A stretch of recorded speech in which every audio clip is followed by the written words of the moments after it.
Azken hamarkadetan ezinezkoak izango zira hainbeste gertaera ikusten ari gara maila geopolitikoan, mendebaldean eta oro har munduan.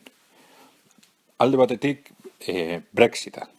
Brexita, dirudenez, oligarkia finanzieroaren estrategiaren aurrean, orain arte oligarkiarekin guztiz lotuta egon diren gune batzuk, adibidez Rupert Murdoch eta berarekin lotutako komunikabideak Brexiten aldeko apostoa egin dabe. Eta Brexit bera gertatzea guztiz aurreikustezina zan oin urte gutxi. Turkian gertatutakoa bai, hau da, Turkia otaneko funtsezko indargune bat izan dana orain arte, batean, egun batetik bestera, erabakitzen dau, otanen estrategietatik aldendu, eta Siria, Rusia, Iran eta Irakekin aliantza berriak eratu. Bestaletik,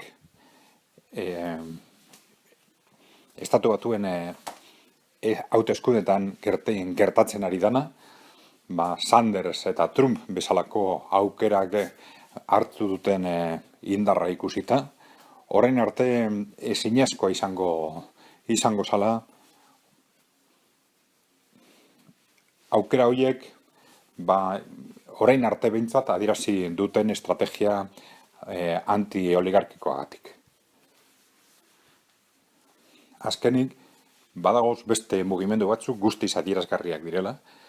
Nik azpimarratuko nuke batez ere, oin hilabete bat, Israelek hartutako erabakia, formalki eskatuz Sangaiko erakundearen sarrera. Sangaiko elkarlanerako erakundean, behin baino getan izendatu da otanena aurkakoa. Hau da, hasiera batean, Rusia, Txina eta ertaineko Asiako estatuen artean sortutako erakundea, eta aurten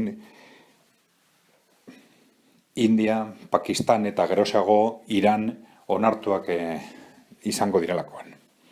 Israelen erabaki hori adierazten dau, argi eta garbi gauza asko mugitzen ari direla mendebaldean, Israel mendebaldean eta ekialde hurbilean indar korrelazioa oso bizkor aldatzen ari dela, mai mundu baian eta bai mendebaldean bertan, indar korrelazio horien arabera Israel ez da bat ere seguro sentitzen, beti denik duen otanekiko lotura horrekin, eta bada espadan Turkiak egin dauen antzeko mugimendu batekin prestatzen ari da aliantza aldaketa bat edo aliantza baterako bidea bintzat.